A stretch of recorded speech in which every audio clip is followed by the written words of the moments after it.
Hello, welcome. This is the third video for chapter 3. We will be going over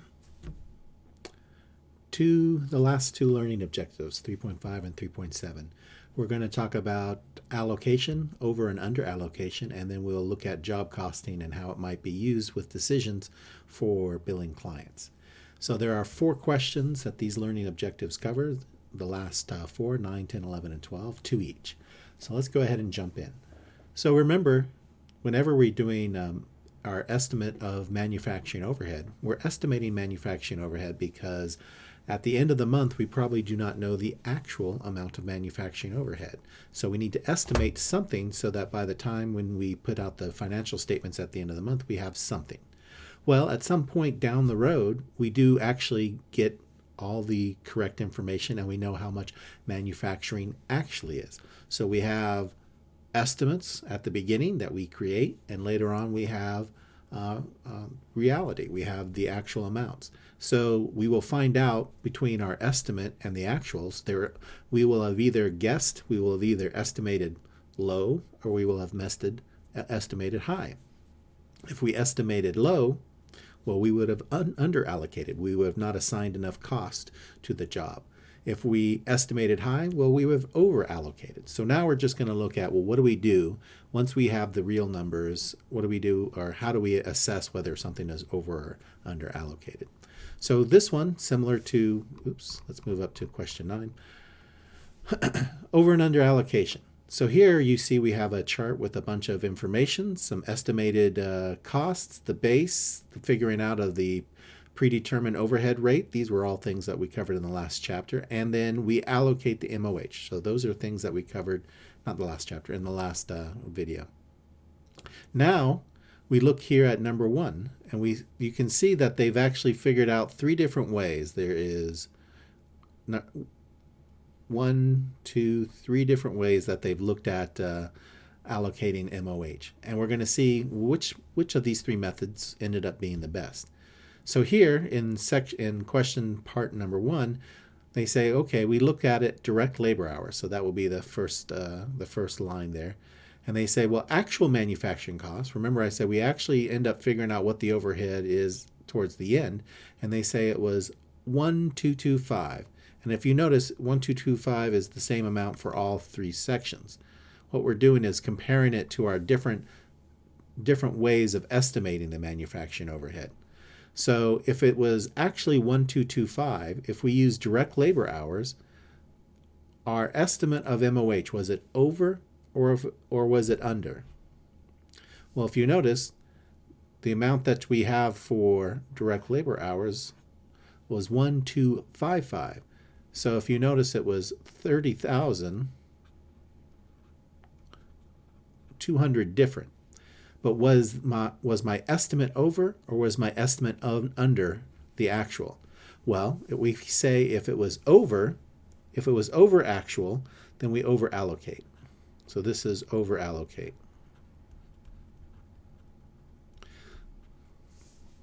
So we can go through all 3 of these. This next one, if we instead of using direct labor hours, we use direct labor cost as the allocation base and still had the actuals at 1,225, well, we're comparing this one to this. And our difference here is quite small. It's only 5,000. But still, our estimate was high. So we would again say that this was over. This was an over allocation. If we look at this last one here, the 1,185, well, that seemed to be underneath this, and it's underneath it by 40,000. So in this case, because our estimate was under, we would say this is under allocated. Now the question is it better to be over or is it better to be under? Well, it's better to be as close as possible. And so further questions along this line will ask which one was the most accurate, which one was over or under, and that sort of thing. And just be aware that different parts of the question might say, well, which one was the most accurate? Well, we'd say this is probably the most accurate because it was the closest. Okay, so let's look at question 10.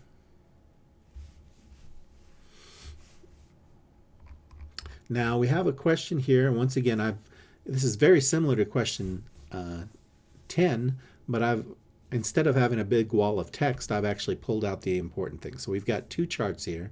We've got some estimates, and you know what we do with estimates. We figure out the predetermined overhead rate, and then these are all actual costs. So similar to question 9, we're going to be looking at our estimates versus what the actuals were. Okay, so whenever we have these sort of things, now notice it says we're going to do our allocation based upon machine hours, right? That's the thing that we're most interested in.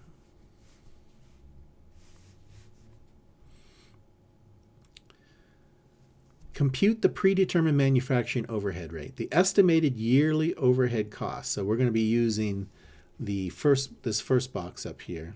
We're going to be using this box here to fill in this. Okay, the estimated costs were $640,000. And the total, because we're doing it according to machine hours, our estimate of the machine hours is $80,000. And when we figure this out, this comes out to be $8 per machine hour. So what that means is on top of direct labor and on top of direct material costs, we're going to estimate that for every hour that we use the machine, that's our best guess at being able to gauge how much additional overhead that we're going to have to incur. Okay, so now we're going to look at the actual machine hours. Now you notice that this was our estimate. This is our estimate. When we look at what did we actually use, this is our actual usage, right? So remember, when we allocate, we use the estimate to figure out the rate, and we use the actual to allocate. So here we're going to have 55,500 of actual machine hours, and we're going to just bring this down. This is our $8. So we're going to allocate 444,000. So just make that distinction. This is the estimate, and this is the actual. And you got to use them in the correct places. Okay, well, this question goes on. Let's see what else we got with this question. Okay, well, now we're going to take a step further. We have calculated the rate before, and we have allocated the MOH before, but now we're going to add on the bit of, okay, well, did we allocate too much or not enough? So this was the amount that we just figured out in the last part. Boy, the writing thing really wants to adjust it. The MOH allocated was 444,000. So we're going to look at here of whether this was under or over allocated. So what are we going to look at here? Well, if you look at, this was the actual amount of total manufacturing overhead. At some point down the line, we know the exact amount. So it was 513,500. So if we take 513,500 minus 444, we're going to come up with a number of 69,500. So the question here is, well, did we over allocate or did we under allocate? Well, we always think about it in terms of, okay, the MOH allocation was this. We start with this and we say, is this above or below this? Well, we can say it's below, right? We did not allocate. In other words, this is our guess. This is our guess, and this is the actual. Was our guess higher or lower than the actual? Well, our guess was lower than the actual. So here we're going to say this is under allocated. And a different way of phrasing this is whether or not we added enough cost to the job. In other words, we may have figured out the cost and then charged the customer something. And later on, we're going to figure out if we added enough cost. So it's still going to be the same amount. It's just a different way of looking at this same problem. We're going to say we undercost, right? We didn't put enough cost into it.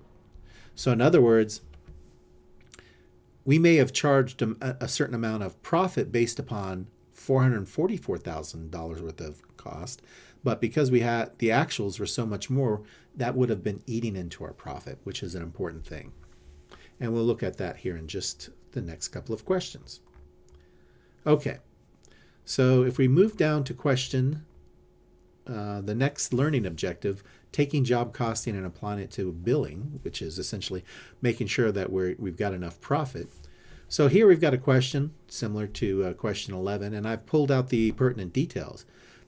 What we charge the customer is $62 per labor hour. Our actual own labor hour, what we pay our employees, is $32. We've got enough overhead allocated at $15 per labor hour. And we took on a recent job that consisted of $41 of materials and 3 hours of labor. So what we're going to do is, well, let's find out how much we actually billed the customer and whether or not there was any profit. So the direct materials, well, direct materials is right here. We already know that, $41.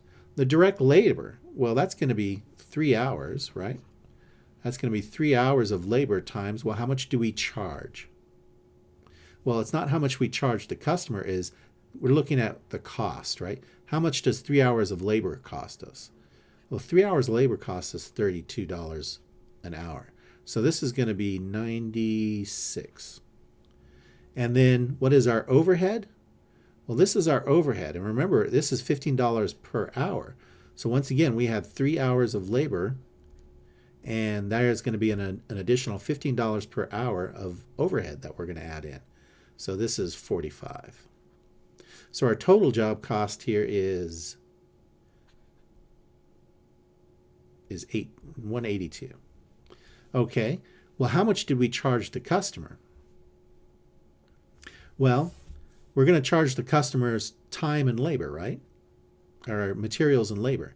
So we're still going to charge them for the $41 in labor, but notice our internal costs are 32. What we charge the customer is 62. So we're going to say, okay, it's 3 hours times 62, so that's going to be 186. So we're going to get all our money back for materials. Now the question is whether our labor is enough to cover our overhead. Well, we can see that ultimately it is, because we're saying here we're charging 32 plus 15, which is covering labor and overhead. So that's going to be 47 together. And we're charging 6 versus a 62. So we're making an additional, what is that, $15? Looks like it's an additional $15. So we're going to bill the customer $227. Now notice here, the job cost us $182, and we charged the customer $227.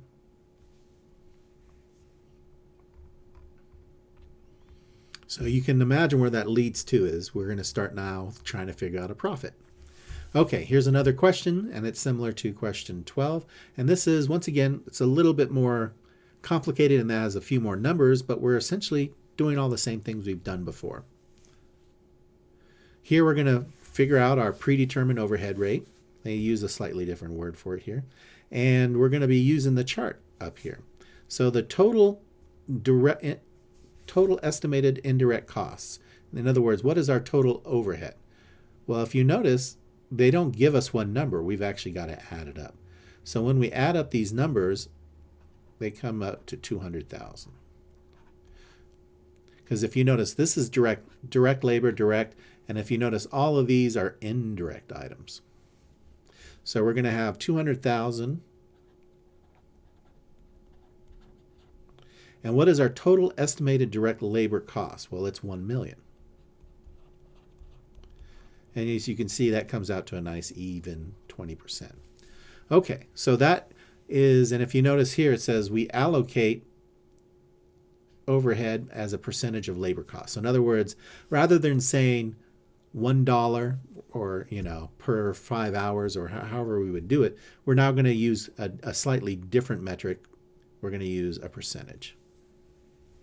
Oh, it really just does not want to let the arrow be drawn. So part 2 of this, and we're going to drag down these numbers again. Here we've got a chart where we're going to try and figure out a bunch of things, but remember it's for two different customers. So we can see fancy food. So if we're going to figure out the direct labor, so what are the costs? We're going to figure out 790 hours for fancy food and 65 hours. and we're going to come up with some direct labor cost. Now here is a little bit of something that they don't quite explain too well, so I want to make sure I point this out. So the dollar amount here is going to be 125. And you may ask yourself, well, where do I get this when I'm looking at the problem? They don't tell you. You just like certain other things, just like they didn't tell you you had to add these together to get the indirect costs. What you're going to have to do is use these two numbers, the hours versus the costs. In other words, if this is total number of dollars and this is hours, if we divide them, the total dollars divided by hour, we'll get the number of dollars per 1 hour. So if we divide 1 million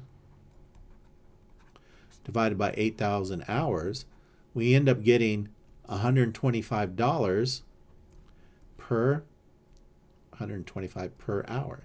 So when you're doing your own problem, that's where you need to get this direct labor rate. You need to look at the total hours and the total costs and divide them out to get the per hour rate.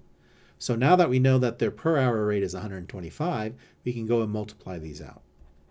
So I've done a little bit pre-calculation here on the side.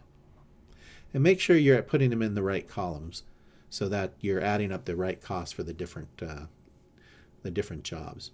So licensing costs, well, we're going to take these numbers here and plug them in.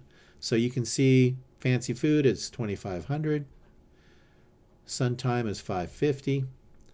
$5,000 in travel costs and $0 in travel costs here.